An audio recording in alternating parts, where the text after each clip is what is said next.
1971년 12월 7일 이웃들의 신고를 받은 경찰이 뉴저지주 웨스트필드의 한 대저택 앞에 도착합니다.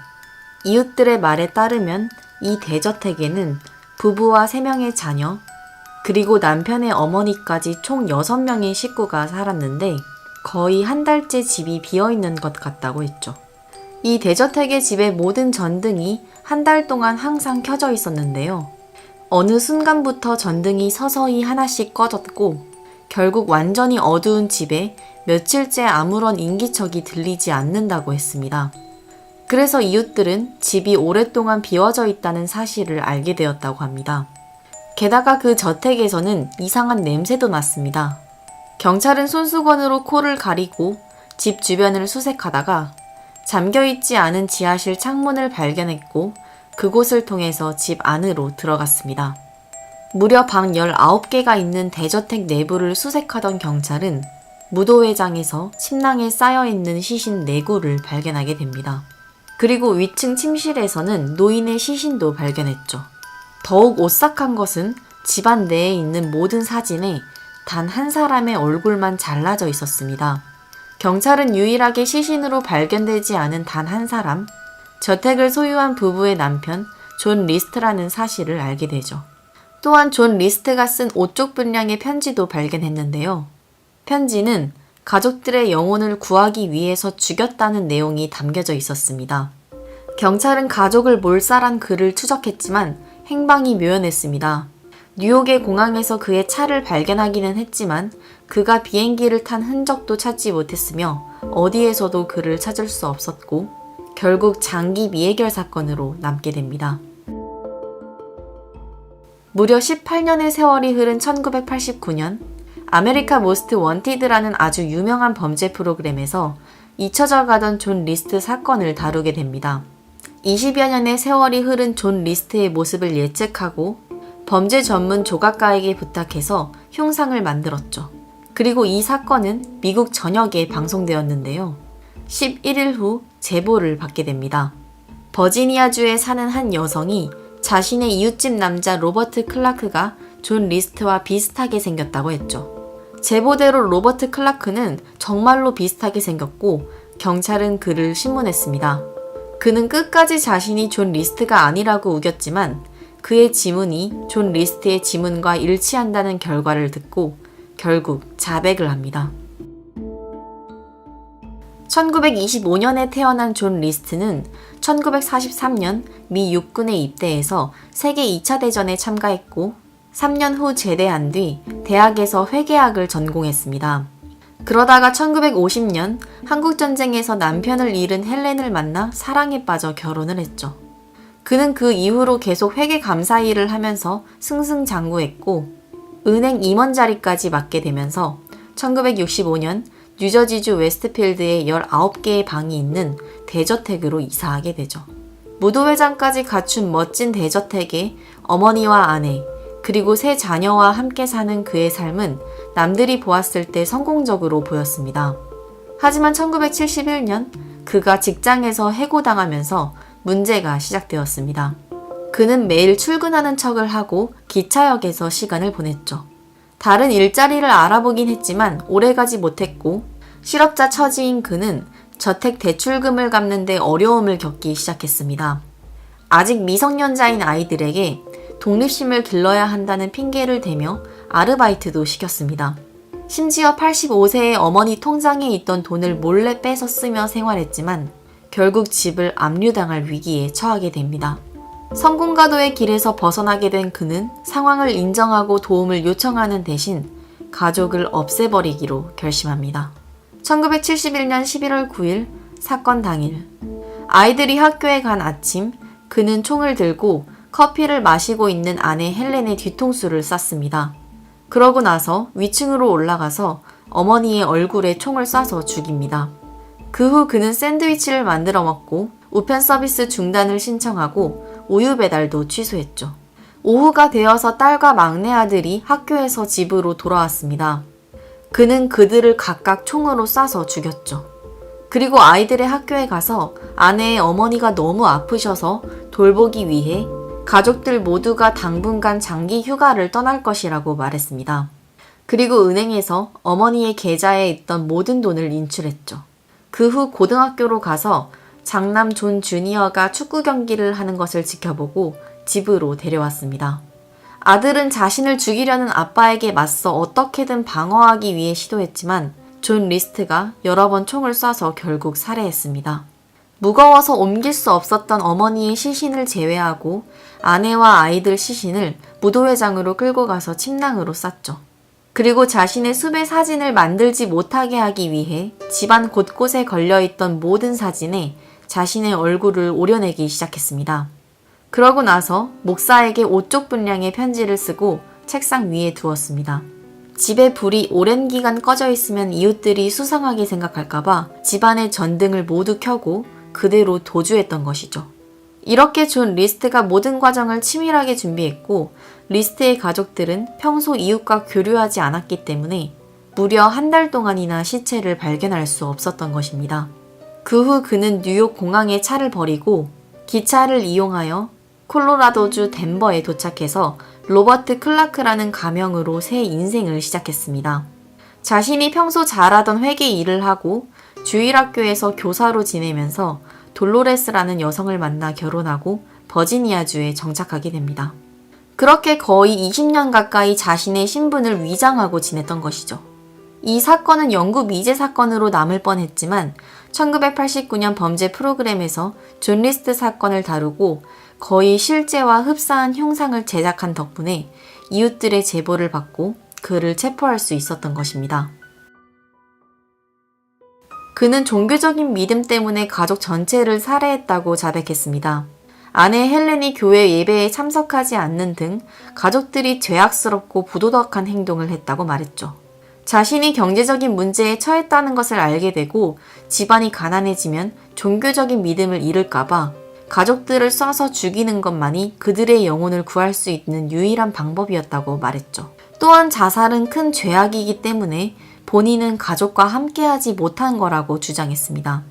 왜 가족들에게 사실대로 말하고 복지 혜택을 받는 등 상황을 해결하려 하지 않았냐는 질문에 그런 혜택은 받아들일 수 없었다고 말했습니다. 가족 구성원을 책임지는 가장의 권위가 떨어지고 그런 지원을 받는 것은 조롱당하는 것이나 마찬가지라고 했죠. 또한 아내 헬렌과의 결혼 생활에 문제가 있었다고 말했습니다. 헬렌이 첫 남편으로부터 매독이 감염되었는데 그 병을 숨겼고 결국 자신에게까지 옮겼기 때문에 큰 충격을 받았다고 말했죠. 하지만 경찰은 그의 주장들을 납득할 수 없었습니다. 왜냐하면 그의 대저택 천장은 스테인드 글라스로 장식되어 있었는데요. 그것은 당시 10만 달러 이상의 가치를 지녔습니다. 존 리스트가 그 당시에 빚진 돈이 11,000달러였기 때문에 천장 장식을 판다면 재정 문제는 손쉽게 해결될 수 있었고 저택 압류도 막을 수 있었기 때문이죠. 또한 경찰은 존 리스트가 1972년 항공기를 납치한 DB 쿠퍼 사건의 납치범과 인상착의가 여러모로 일치한다는 사실을 깨닫고 대대적으로 수사를 벌였습니다. DB 쿠퍼 항공기 납치 사건은 존 리스트가 가족들을 살해하고 몇 주 후에 벌어진 일이었는데요. 쿠퍼라는 사람이 비행기를 납치하고 20만 달러의 몸값을 받아낸 후 낙하산을 타고 돈을 갖고 사라진 사건이죠.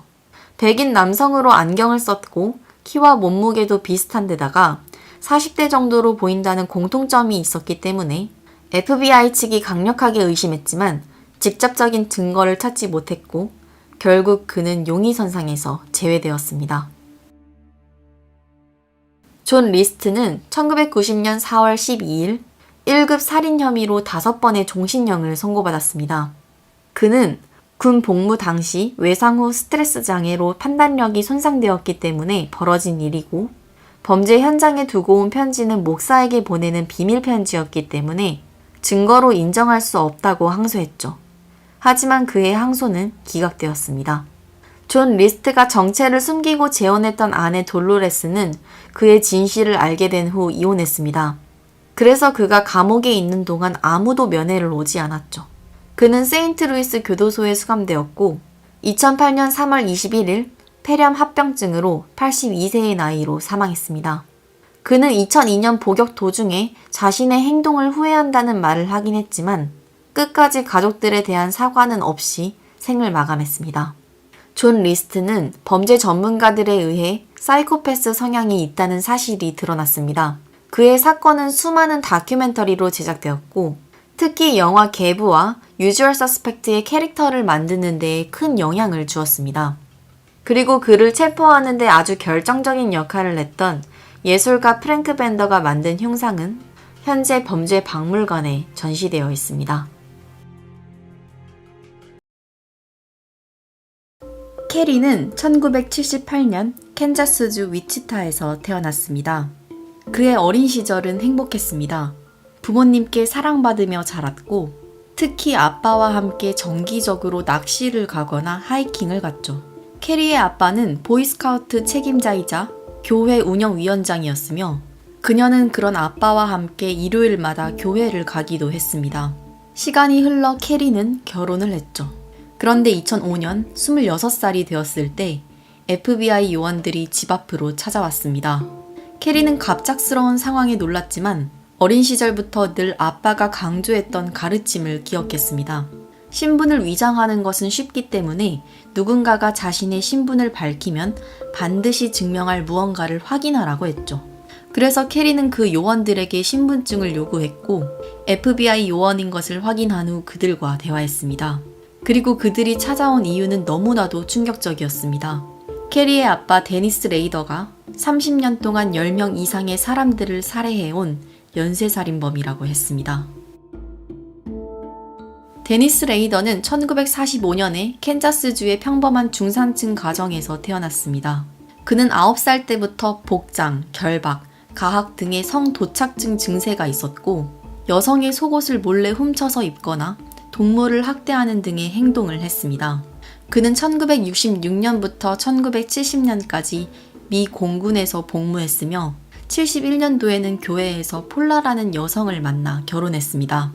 그때부터 그는 교회나 보이스카우트 등에서 중요한 직책을 맡으면서 겉보기에는 가정적이고 평범한 사람인 것처럼 행동했죠. 그는 74년도부터는 가정용 보안 업체에서 일했는데요. 이때 가정집에 보안 경보기를 설치하는 업무를 하면서 집안에 몰래 침입하는 방법을 터득합니다. 그가 공식적으로 살인을 시작한 것으로 알려진 것도 바로 이때 74년도입니다. 그는 집에 몰래 숨어 들어가서 일가족 4명을 몰살한 것을 시작으로 무려 10명 이상을 살해했습니다. 그의 범행 수법은 매우 잔인하고 변태적이었는데요. 교살한 사체에 외설 행위를 하거나 피해자의 물건이나 옷을 전리품처럼 수집해갔습니다. 그리고 피해자의 옷을 입고 사진을 찍었죠. 또한 데니스 레이더는 자신의 범죄 행위를 과시하고 관심받으려는 성향이 있었습니다. 그는 78년 초 아내가 딸 캐리를 임신한 지 3개월 정도 되었을 때 한 여성을 살해한 뒤 방송국에 살인한 사실을 고백하는 편지를 보냈습니다. 그리고 이때 자신을 BTK 킬러라고 소개하죠. 묻고 고문하고 죽인다라는 뜻의 살인마라고 스스로 별명을 붙였습니다. 또한 살인을 저지르고 911에 전화를 걸어서 자신이 누군가를 죽였다고 신고 전화를 하는 대담성을 보이기도 했죠. 그리고 그는 지역 신문에 자신이 보낸 편지가 보도되지 않았을 때는 내가 신문에 나오려면 사람을 얼마나 더 죽여야 하냐는 분노에 찬 편지를 보내기도 했습니다. 그는 80년대까지 언론사에 지속적으로 편지를 보내며 과시하다가 자신의 딸과 아들이 청소년이 된 90년대부터는 잠잠해졌습니다. 80년대 후반부터 그가 더 이상 활동을 하지 않자 경찰은 BTK 킬러가 다른 범죄로 교도소에 수감 중이거나 죽었을 것이라고 판단했죠. 그리고 BTK 킬러 사건은 미제 사건으로 남았습니다. 그러다가 10여 년의 세월이 흐른 2004년 데니스 레이더는 다시 지역 신문사에 편지를 보내기 시작했습니다. 그는 자신이 살해한 피해자의 소지품이 담긴 우편물을 보내면서 자신의 과거 살인 행각을 자랑했죠. 그리고 여태껏 잡히지 않았다는 사실에 우월감을 과시하는 듯 했습니다. 그러다가 그는 다시 한번 경찰 측에 편지를 보내는데요. 플로피 디스크가 추적해서 안전하냐는 질문을 합니다. 경찰은 플로피 디스크의 데이터를 초기화하고 사용하면 안전하다는 신문 광고를 내면서 그의 질문에 답을 합니다. 그리고 데니스 레이더는 2005년 2월 16일 플로피 디스크에 여러 가지 정보를 담아서 보냅니다. 하지만 그가 한 가지 간과한 사실이 있었습니다. 그가 살인을 저지르던 70, 80년대와 달리 법의학과 각종 과학기술은 엄청나게 발달해 있었고, 그가 다시 편지를 보내기 시작했을 때부터 경찰은 각종 증거들을 모으면서 그를 추적하고 있었죠.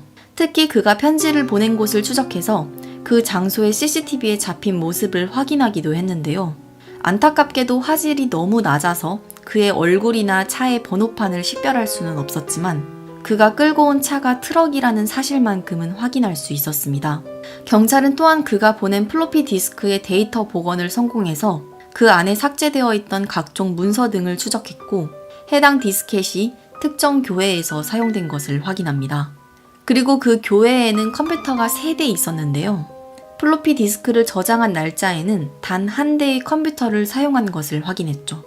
그리고 그 날짜에 사용한 사람의 이름이 데니스라는 것을 알게 됩니다. 게다가 그 교회의 교인은 약 50여 명이었는데 모든 교인의 소유 차량을 확인해 본 결과 단 한 명만이 CCTV와 일치하는 트럭을 소유하고 있다는 사실을 발견합니다.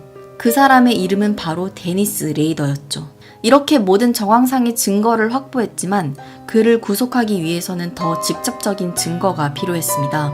데니스 레이더는 살인을 할 때 피해자들의 사체에 외설 행위를 했기 때문에 DNA가 남겨져 있었는데요. 70년대 당시에는 그것을 분석할 수 있는 기술적인 기반이 되지 않았죠. 하지만 2005년에는 그것을 대조 분석할 수 있는 기반이 마련되어 있었습니다. 그래서 경찰은 그의 딸 캐리를 찾아가서 DNA 샘플을 요청하였고, 캐리가 협조하면서 30년 만에 BTK 킬러를 잡을 수 있었습니다. 데니스 레이더는 2005년 2월 25일 체포되었습니다. 경찰은 그의 집을 수색했고 뒷마당 창고에서 피해자들의 유품을 발견했습니다. 그리고 집안 복도의 바닥에 있는 숨은 공간에서도 각종 증거들을 확보했죠. 그는 체포 당일 결국 자신의 범행을 자백했습니다. 그는 10건의 1급 살인 혐의로 기소되었으며 가석방 가능성 없는 175년형을 선고받았습니다. 데니스 레이더는 2005년 경찰에 체포되었던 당시 또 다른 사람들을 죽일 계획을 세우고 있었다는 것이 밝혀졌습니다. 그는 이웃집 여성을 지속적으로 스토킹하고 집에 몰래 들어가서 죽일 계획을 세웠었죠. 경찰에 체포되어서 다행스럽게도 또 다른 희생자가 생기지 않았습니다. 그의 정체가 밝혀진 뒤 아내 폴라는 그와 이혼했습니다. 또한 그의 검거에 결정적인 역할을 한 딸 캐리는 아빠가 연쇄살인범이었다는 사실을 알게 된 후부터 엄청난 불안과 우울증에 시달렸습니다. 캐리는 아빠가 안전과 보안에 대해서 과도하게 집착했던 것과 상대방의 신분을 무조건 믿지 말라고 충고했던 것들이 전부 그의 범행 수법에서 나온 조언이라는 사실을 알고 경악했죠. 실제로 데니스 레이더는 신분을 위장하거나 집에 몰래 숨어 들어가는 방식으로 범행을 저질렀습니다. 또한 캐리는 사람들로부터 어떻게 자신의 아버지가 연쇄살인범이라는 걸 모를 수가 있냐는 질문을 지속적으로 받았습니다. 캐리는 만약에 그 사실을 알았더라면 진작에 경찰에 신고했을 것이라면서 그는 사이코패스이자 가면을 잘 쓰는 사람이라서 가족들 앞에서는 그냥 평범한 아빠처럼 보였다고 했죠. 캐리는 아빠가 체포된 이후 단 한 번도 면회를 가지 않았지만 최근에는 편지를 가끔 보낸다고 근황을 전했습니다. BTK 킬러 데니스 레이더는 각종 영화와 드라마로 제작되었으며 그는 현재도 교도소에서 복역 중입니다.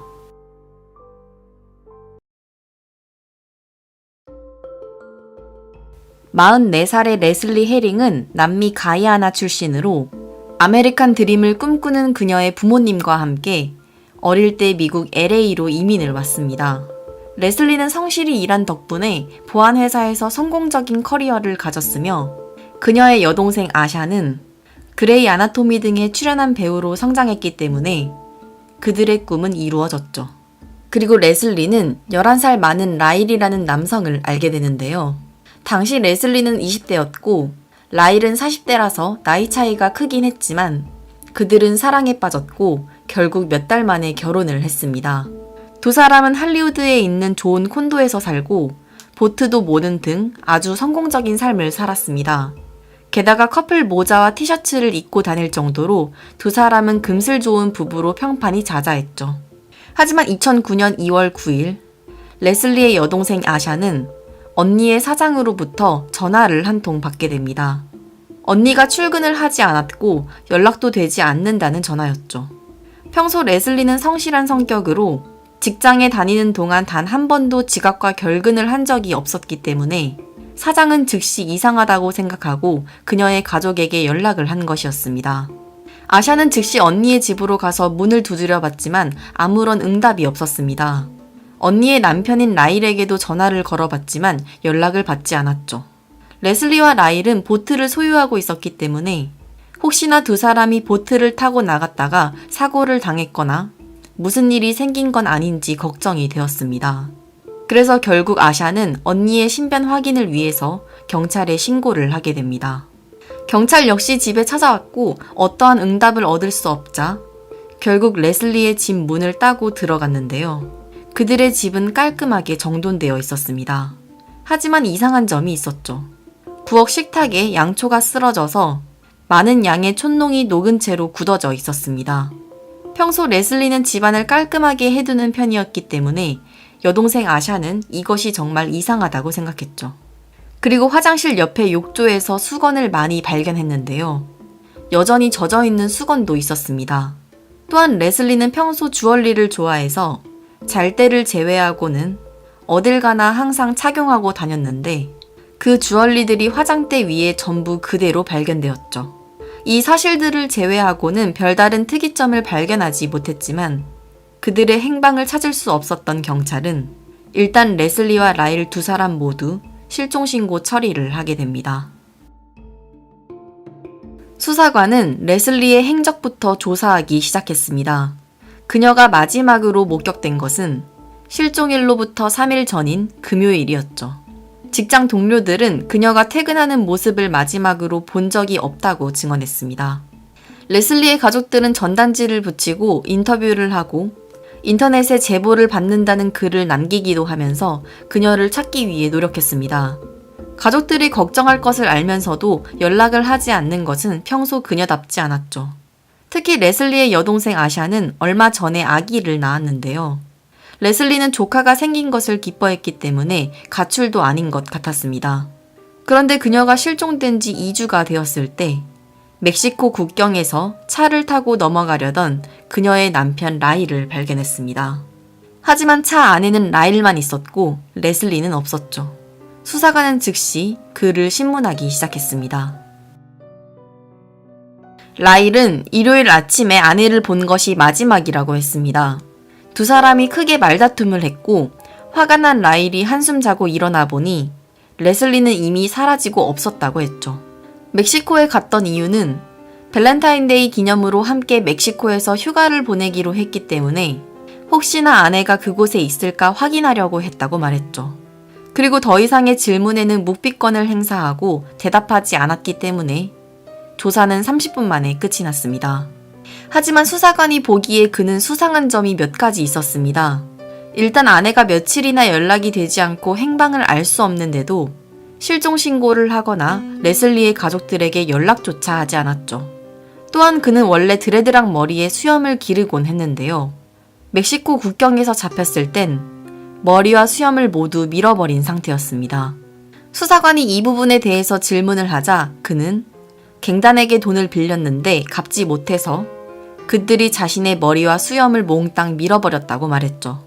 또한 그렇기 때문에 그 갱단들이 자신의 아내도 납치한 것 같다고 진술했습니다. 수사관은 정황상 그가 상당히 의심스러웠지만 풀어줄 수밖에 없었습니다.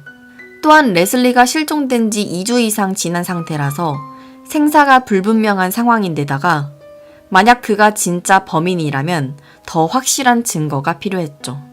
그래서 영장을 발부받아 다시 한번 집을 조사하고 이번에는 창고에 세워져 있던 라일의 차 2대도 발견해서 수색하기 시작했습니다. 두 번째 조사에서는 처음에 발견하지 못했던 몇 가지 사실을 알게 되는데요.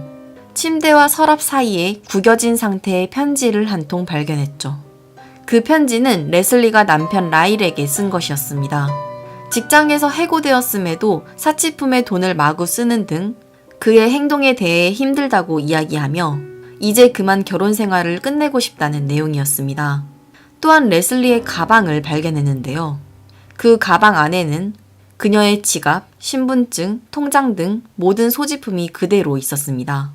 게다가 그 속에는 스타벅스 영수증도 하나 있었고 그것을 발견한 수사관들은 깜짝 놀랐습니다. 그 영수증은 레슬리가 실종되고 4일 후에 발급된 영수증이었기 때문이죠. 따라서 수사관은 어쩌면 아직도 레슬리가 살아있을지도 모른다고 생각하며 곧바로 스타벅스 매장으로 가서 영상이 지워지기 전에 CCTV를 확인했습니다. 하지만 충격적이게도 영상 속에는 남편 라일 한 사람밖에 없었고 그가 음료를 한 잔 주문하는 장면이 찍혀 있었습니다. 또한 라일의 핸드폰과 노트북을 압수수색하고 그의 통화 기록을 조회해본 결과 레슬리가 실종되고 4일 후 레슬리와 라일이 통화한 기록이 있었습니다. 하지만 기지국 확인 결과 두 핸드폰이 같은 장소에 있었고 한 사람이 휴대폰 2개를 동시에 들고 서로 통화한 것처럼 꾸몄다는 사실이 밝혀졌죠. 또한 노트북 검색어에는 멕시코 국경, 여권이 필요한지, 벨리즈의 날씨는 어떤지 등을 검색한 사실이 드러났습니다. 이에 따라 수사관은 그가 범인이라는 확신을 갖게 되었습니다. 그리고 일부러 라일에게 TV 뉴스에 출연해서 아내를 찾는 것을 도와달라고 인터뷰해보는 게 어떻겠냐고 제안했습니다. 만약 목격자가 방송을 본다면 어떠한 제보라도 하길 바라는 마음이었고 그가 의심받지 않으려고 제안을 거절할 수 없을 거라고 생각했습니다. 그리고 이 방법은 통했고 수사관은 제보를 받게 됩니다. 라일의 사촌인 말콤이 경찰에 제보를 하였습니다. 사촌 말콤은 레슬리의 실종이 대중에 알려지기 전에 사실 라일을 만난 적이 있다고 증언했습니다. 말콤은 라일의 집 주차장에서 그를 만났는데요. 라일이 절대로 집에 들어오지 못하게 해서 자신의 차에서 함께 이야기하고 놀았다고 했죠. 그런데 라일과 대화하던 도중 그는 내가 레슬리에게 한 짓 때문에 지옥에 갈 것이라고 말을 했다고 합니다. 그래서 말콤은 레슬리에게 무슨 일이 생긴 건 아닌지 걱정이 되어서 확인해 볼 겸 일부러 집 화장실을 이용해도 되냐고 물어봤는데요. 라일이 인테리어 공사 중이라서 안 된다고 거절을 했다고 합니다. 그 당시에는 레슬리가 실종되었다는 사실을 몰랐지만 지금 돌이켜 생각해보니 확실히 라일의 행동이 이상했다고 증언했죠. 또한 라일과 같은 콘도에 사는 이웃 역시 경찰에 제보를 했습니다. 그 이웃은 토요일 밤에 라일을 봤는데요. 그는 둘둘 마른 큰 크기의 카펫을 카트에 담아서 옮기고 있었다고 했습니다. 자신이 라일을 보고 있는 것도 눈치채지 못하고 뭔가 허둥지둥하는 것 같았다고 말했죠. 그래서 수사관은 시신의 냄새를 맡도록 훈련된 경찰견을 동원해서 라일의 차 2대를 수색하기 시작했고 경찰견은 두 차의 트렁크에서 냄새에 반응을 했습니다. 따라서 수사관은 라일이 일부러 수사에 혼선을 주기 위해서 마치 레슬리가 아직 살아있는 것처럼 스타벅스에서 음료를 사서 영수증을 넣어두고 핸드폰을 이용해 전화를 건 것으로 추정을 했습니다. 그리고 카펫에 둘둘 말아 레슬리의 시신을 두 차에 옮겨 담았기 때문에 차 2대에서 동시에 반응이 나온 것으로 추정했습니다. 또한 만일 그가 시신을 어딘가에 유기했다면 분명히 그 장소를 다시 한번 찾아갈 것이라고 생각했죠. 그래서 경찰은 라일의 차에 몰래 추적기를 달아서 그의 위치를 추적하고 감시하기 시작했습니다. 수사관이 라일의 차에 추적기를 달아놓은 지 3일째 되던 날, 라일의 수상한 행적을 발견할 수 있었습니다. 그는 새벽 6시에 그가 사는 콘도에서 3km 정도 떨어져 있던 한 공원 쓰레기장에 방문해서 한참을 서성이다가 돌아갔죠. 경찰은 쓰레기통을 확인했지만 이미 내부는 비워져 있는 상태였고 다시 한번 경찰견을 동원해서 냄새를 맡게 했을 때 그 쓰레기통이 있는 땅에서 냄새에 반응을 했습니다. 그래서 쓰레기통 주변을 파보았지만 아무것도 발견하지 못했습니다. 만일 그가 쓰레기통에 시신을 유기하기 전에 땅에 잠시 내려놓았다면 경찰견이 냄새에 반응하는 것이 이해가 되었죠. 수사관은 비록 시신은 찾지 못했지만 그동안 라일이 범인이라는 충분한 증거를 모았다고 판단하여 레슬리가 실종된 지 14개월째 되었을 때 그를 체포했습니다. 라일 헤링은 끝까지 아무것도 인정하지 않았으며 자신의 결백을 주장했습니다. 하지만 배심원단은 수사관이 제시한 압도적인 증거와 철저한 수사 결과를 받아들였고 3주간의 재판 끝에 그는 2급 살인죄로 15년형을 선고받았습니다. 라일 헤링은 현재도 교도소에서 복역 중입니다. 이 사건을 담당했던 게이블 형사에 따르면 두 사람이 금전 문제로 다툰 후 레슬리가 이혼하고 싶어 하자 라일이 그녀를 살해한 후 마치 가출한 것처럼 수사에 혼선을 주기 위해서 여러 가지 노력을 했던 것으로 파악했습니다. 아마도 라일이 핸드폰 기지국을 이용한 위치 추적이나 검색어 기록을 포렌식해서 확인할 수 있는 것은 몰랐던 것으로 추측했습니다. 특히 욕조에 있던 많은 양의 수건을 보았을 때 욕실에서 익사시켜 살해한 후 카펫에 둘둘 말아 시신을 차로 옮긴 것이라고 보았죠. 그리고 라일이 방문한 공원의 쓰레기통은 LA의 거대한 쓰레기장으로 운반되는데요. 그렇게 되면 그녀의 시신을 찾을 가능성은 거의 없는 것으로 판단했습니다. 게이블 형사는 만약에 라일이 사건을 은폐하기 위해 노력하지 않고 그냥 집에만 머물렀다면 그를 의심할 수 없었고 어쩌면 이 사건이 해결되지 못했을 수도 있다고 말했습니다. 사건 발생 이후 15년의 세월이 흘렀습니다. 레슬리의 가족들은 여전히 그녀의 시신이라도 찾기를 희망하고 있지만 현재까지도 레슬리의 시신은 발견되지 못하고 있습니다. 시신을 찾을 수 없었고 그가 끝까지 자백하지 않아서 수사에 어려움이 있었지만 철저한 수사로 해결될 수 있었던 사건입니다.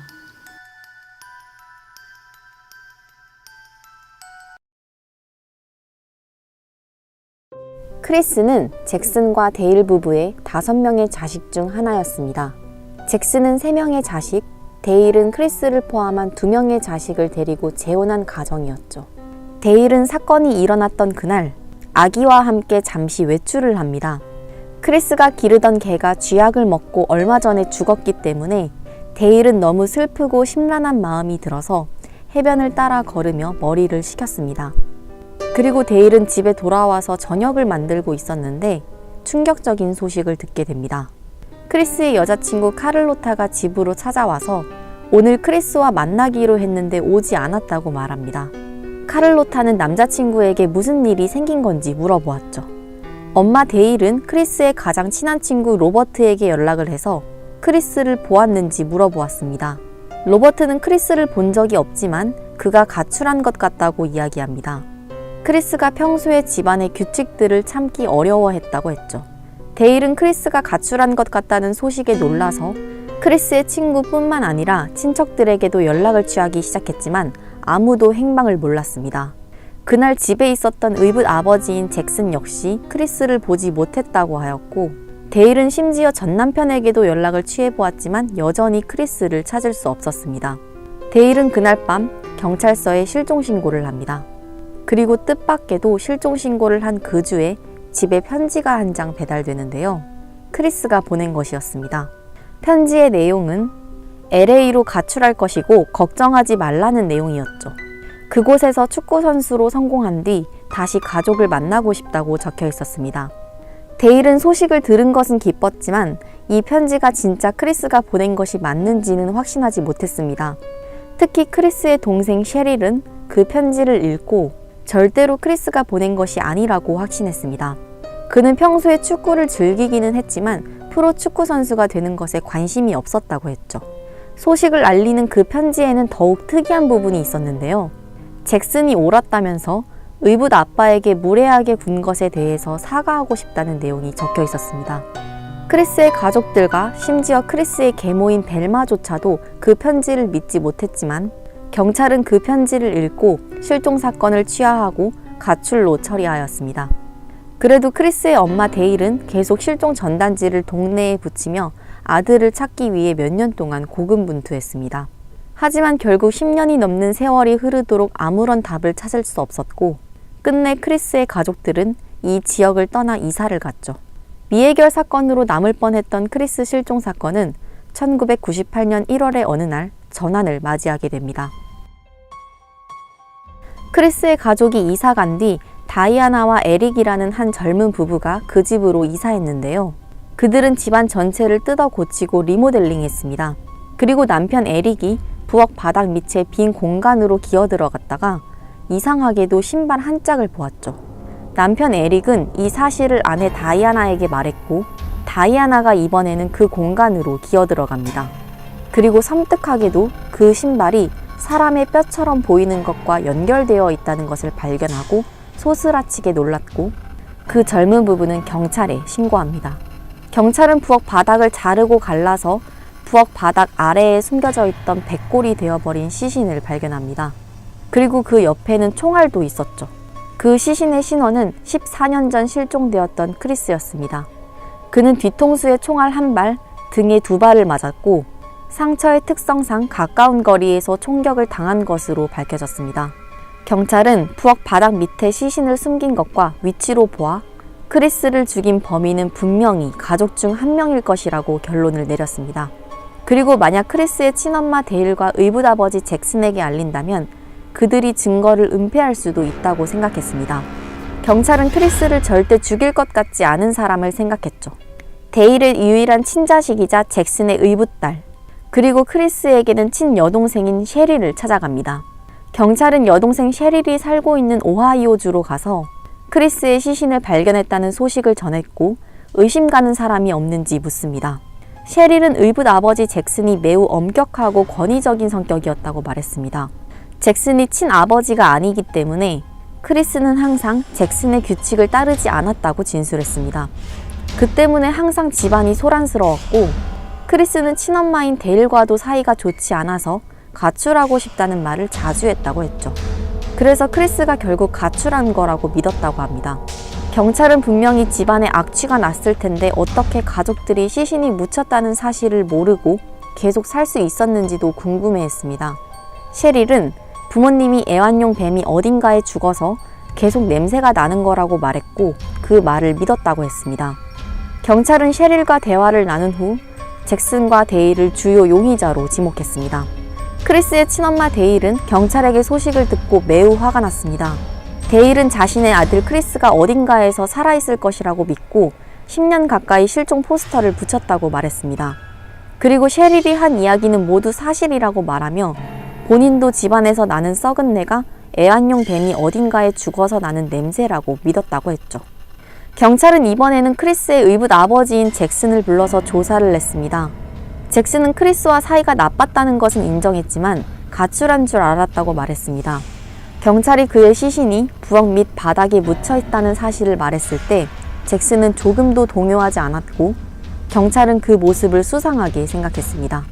잭슨은 또한 다른 가족들의 주장과는 달리 집안에서 썩은 내가 나지 않았다고 단호하게 이야기하였습니다. 결국 경찰은 크리스를 살해하고 시신을 유기한 혐의로 잭슨을 기소했지만 문제는 잭슨이 일관되게 혐의를 부인했습니다. 한편 다른 수사관들은 크리스의 죽음과 관련된 모든 증거를 찾기 위해 수색 영장을 발부받았고 잭슨과 데일의 집을 수색했습니다. 경찰은 잭슨과 데일이 10여 년 전의 전화요금 청구서부터 세금 신고서까지 많은 기록들을 보관해두는 습관이 있는 것을 알고 놀랐습니다. 그리고 마침내 크리스가 보낸 것으로 알고 있던 편지가 잭슨과 데일의 전화요금에 청구된 영수증을 발견했습니다. 크리스가 실종되고 며칠이 지나서 받은 편지이므로 집 전화요금에 청구되는 것은 시기상 맞지 않았습니다. 또한 총기와 총알을 산 영수증도 발견했고 그것은 크리스가 맞은 총알의 종류와 일치하였습니다. 이 증거들을 기반으로 경찰은 잭슨을 체포했습니다. 잭슨은 끝까지 혐의를 부인했기 때문에 검찰이 세운 이론은 이렇습니다. 사건 당일 데일은 외출하고 다른 아이들이 학교에 가서 집에 없을 때 잭슨과 크리스는 싸웠다고 가정했습니다. 특히 크리스가 기르던 개가 쥐약을 먹고 죽었는데 그것이 잭슨이 저지른 일이었고 그걸 크리스가 알아낸 것입니다. 실제로 차고 위 찬장의 열쇠는 잭슨만이 갖고 있었는데 사건 당시에 그 찬장에서 쥐약이 발견된 바 있습니다. 평소 사이가 나빴던 그들은 싸우기 시작했고, 잭슨은 크리스보다 키와 몸집이 더 작아서 몸싸움을 한다면 밀리기 때문에 총을 가져와서 크리스에게 쏴서 죽인 뒤 부엌 바닥에 은닉했다고 판단했습니다. 그리고 사람들이 크리스가 가출했다고 믿게 하기 위해서 크리스가 쓴 것처럼 편지를 꾸며낸 것이라는 이론을 세웠습니다. 이 가정은 받아들여졌고 잭슨은 2급 살인죄로 무기징역을 선고받았습니다. 데일 역시 크리스를 죽인 공범이 아닌가 의심받았었지만 데일은 사건이 일어났던 당시 외출 중이었습니다. 그리고 크리스의 실종 이후 실종 포스터를 붙이며 아들을 찾기 위해 노력했고, 잭슨은 전혀 협조하지 않았던 사실을 이웃들이 증언하면서 데일은 혐의에서 벗어날 수 있었습니다. 2021년 8월 10일 잭슨은 세 번째 가석방이 거부되었으며 현재도 교도소에 있습니다. 1989년 6월 29일 영국의 해안마을 리틀 헤이븐 경찰서에 한 통의 신고 전화가 걸려옵니다. 자신의 부모님이 리틀 헤븐으로 여행을 갔는데 며칠째 연락이 되지 않는다는 전화였죠. 경찰은 즉시 해안가를 수색하기 시작했는데요. 얼마 지나지 않아 수사관은 양손이 묶이고 바닥에 엎드린 채 사망한 두구의 시신을 발견했습니다. 신원을 확인해보니 실종되었다고 연락을 받은 그 부부의 시신이었습니다. 부부의 이름은 피터와 그웬다. 그들은 원래 옥스퍼드에 살지만 리틀 헤븐으로 여행을 와서 해안가를 따라 캠핑을 하는 중이었는데 비극적인 일을 당한 것이죠. 수사관의 감식 결과 범인이 남편 피터를 먼저 엽총으로 살해한 뒤 아내 그웬다를 성폭행하고 그녀 역시 살해한 것으로 밝혀졌습니다. 또한 두 사람의 지갑이 도난당한 것으로 보아 강도 살인사건으로 판명되었죠. 평화로운 작은 마을에서 벌어진 살인사건으로 모두가 충격에 빠졌습니다. 왜냐하면 4년 전에도 이 지역에서 비슷한 엽총 살인사건이 일어났었기 때문이죠. 4년 전인 1985년 12월 23일 리틀 헤븐 근교에 있는 한 농장에서 화재가 발생했습니다. 연기를 본 이웃 주민들이 신고를 했고 소방대원들이 빠르게 출동하면서 화재를 진화했는데요. 그 불탄 집에서 시신이 발견되었죠.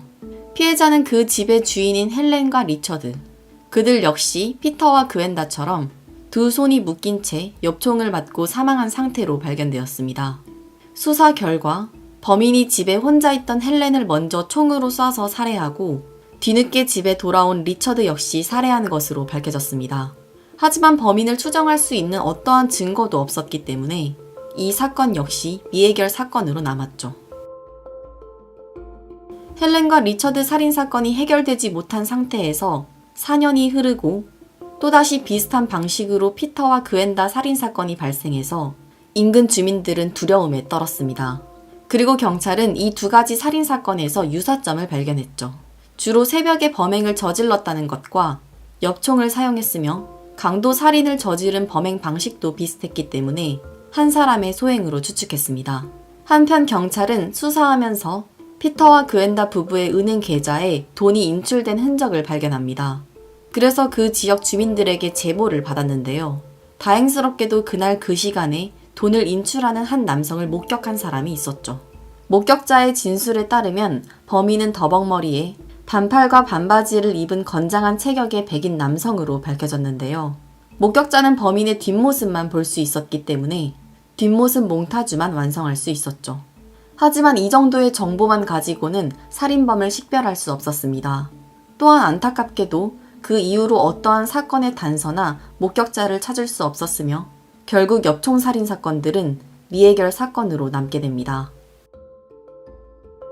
사건이 벌어지고 약 20여 년의 세월이 흐른 2006년 미제 사건 전문 형사 스티븐 윌킨스가 두 건의 엽총 미제 사건을 재수사하기 시작했습니다. 스티븐 윌킨스 형사는 두 건의 살인 사건이 엽총을 이용해서 벌어진 범죄였던 것에 주목하고 사건이 벌어졌던 펜브룩셔 지역에서 20년간 엽총을 무기로 발생한 모든 사건을 다시 검토하기 시작했습니다. 그러면서 가장 의심스러운 한 명의 범죄자를 발견했죠. 그의 이름은 존 윌리엄 쿠퍼. 존 쿠퍼는 펜브룩셔 일대에서 30건 이상의 강도 및 강간 혐의로 1998년에 16년형을 선고받은 범죄자였고 그는 주로 피해자들을 위협할 때 엽총을 사용했다는 점에 주목했습니다. 하지만 문제는 그가 용의자라는 결정적인 증거가 없었죠. 사건 현장에서 발견된 각종 증거 물품들도 너무 오래된 데다가 관리 상태가 부실해서 DNA 검사를 하였지만 유의미한 결과가 나오지 않았습니다. 스티브 윌킨스 형사는 오랜 수사 경력의 직감으로 존 쿠퍼가 살인사건의 범인이라고 확신했지만 확실한 물적 증거가 없었고, 그러는 사이 존 쿠퍼는 98년 당시 강간 사건으로 선고받았던 징역을 마치고 출소했습니다. 그러던 중 스티븐 윌킨스 형사는 존 쿠퍼가 한 TV쇼에 출연했다는 사실을 알게 됩니다. 다트를 던져서 경품을 받는 불스아이라는 TV쇼인데요. 리틀 헤븐에서 살인사건이 벌어지기 한 달 전에 촬영된 영상이었죠. 그 출연 영상을 보던 스티브 윌킨스 형사는 결정적인 증거를 발견하게 됩니다. 영상 속에서 존 쿠퍼가 등을 돌리는 장면이 있었고, 그 뒷모습은 엽총 살인사건 몽타주 속 뒷모습과 똑같았죠. 또한 존 쿠퍼는 출연 당시 사회자와 취미에 대한 이야기를 했는데요. 그는 리틀 헤븐에서 스쿠버 다이빙을 하는 것을 즐긴다고 대답했고, 그곳은 엽총 살인사건이 일어났던 장소였습니다. 또한 98년도 당시 존 쿠퍼가 강도죄로 검거될 때 취조실 영상을 확인했는데요. 형사의 계속되는 취조에도 묵비권을 행사하고 있던 그는 혐의를 인정하냐는 물음에 바로 맞다고 인정하는 모습을 보였죠. 스티브 윌킨스 형사는 이 장면을 보고 존 쿠퍼가 취조 과정에서 다른 범행 사실이 드러나지 않기를 바랬고, 살인사건이 아닌 강도 혐의만 받고자 하는 그의 속셈을 알아차렸습니다.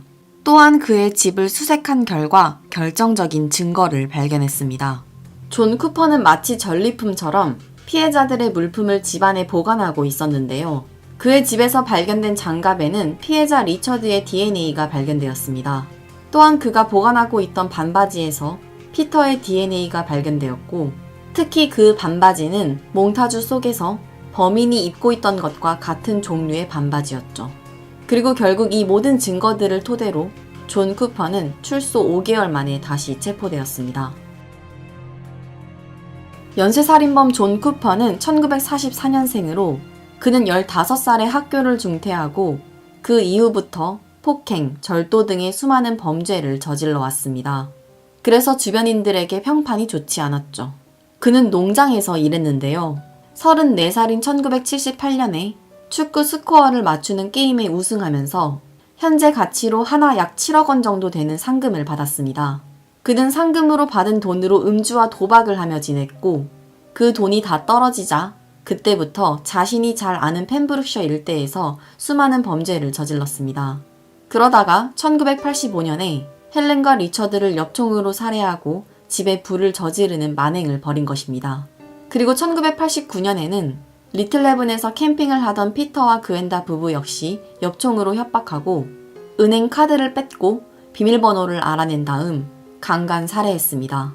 그리고 1998년도까지 30건 이상의 절도 및 강도를 저지르다가 마침내 체포되어 교도소에서 복역했다가 출소했지만 스티브 윌킨스 형사의 미제 사건 재수사로 다시 체포되었습니다. 존 쿠퍼는 끝까지 자신의 혐의를 인정하지 않았습니다. 심지어 자신의 아들 앤드류가 살인을 저질렀다는 주장까지 했죠. 존 쿠퍼의 아들 앤드류는 자신의 아버지가 어린 시절 자신을 포함한 가족들을 학대했던 것을 증언했습니다.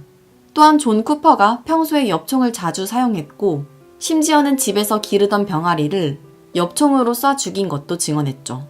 뿐만 아니라 아버지가 밤마다 엽총을 들고 외출하는 것을 자주 목격했고, 주기적으로 모닥불을 피우고 무언가를 태우는 것도 보았다고 말했습니다. 존 쿠퍼는 끝까지 자신의 결백을 주장했지만 그의 소지품의 DNA를 포함한 명백한 증거들이 있었기 때문에 그의 주장은 기각되었으며 2011년 5월 4번의 종신형을 선고받았습니다. 존 쿠퍼는 전문가들에 의해서 사이코패스라는 진단을 받았습니다. 그의 첫 범행으로 알려진 엽총 살인 사건이 일어난 1985년도 당시 존 쿠퍼는 40살이었는데요. 수사관들은 사이코패스의 특성상 그가 40세보다 훨씬 더 어린 나이부터 살인을 했을 것으로 추측하고 있습니다. 특히 펜브룩셔 일대에서 발생한 몇 건의 미제 사건들의 범인이 존 쿠퍼일 가능성이 높다고 밝혔죠. 1989년에는 플로 에반스라는 72살의 여성이 자신의 집에 물이 채워진 욕조 안에서 옷을 입은 채로 사망한 사건이 있었는데요. 이 사건은 그녀가 미끄러져서 욕조 속에 빠지고 머리를 부딪힌 다음 익사한 사건으로 결론 지어졌죠. 그녀의 집에서 돈과 귀중품들이 없어졌고 그녀가 사망하기 며칠 전에 집 열쇠를 잃어버렸기 때문에 가족들은 그녀의 죽음이 타살이라고 의심했지만 어떠한 물적 증거도 발견할 수 없어서 결국 더 이상의 조사가 진전되지 못했습니다. 하지만 존 쿠퍼가 그 당시에 가끔씩 플로 에반스의 집에 방문해서 여러 가지 잡일을 하고 돈을 벌었던 것으로 밝혀졌습니다. 그 외에도 93년도에 외딴 농가에 살고 있던 한 부부가 엽총을 맞아 살해당한 사건과 76년도에 70대 남매가 집에서 사망한 사건 역시 귀중품과 돈이 도난당했고 뒷문이 열려 있었지만 물적 증거를 발견하지 못해서 결국 미제 사건으로 남았습니다. 그렇지만 수사관들은 이 사건들 역시 지속적으로 검토하고 수사할 것이라고 공표했습니다. 헬렌과 리처드 사건, 그리고 피터와 그엔다 부부 엽총 살인 사건 역시 미제 사건으로 남을 뻔했지만 스티브 윌킨스 형사의 끈질기고 예리한 수사 덕분에 30여 년 만에 해결될 수 있었습니다.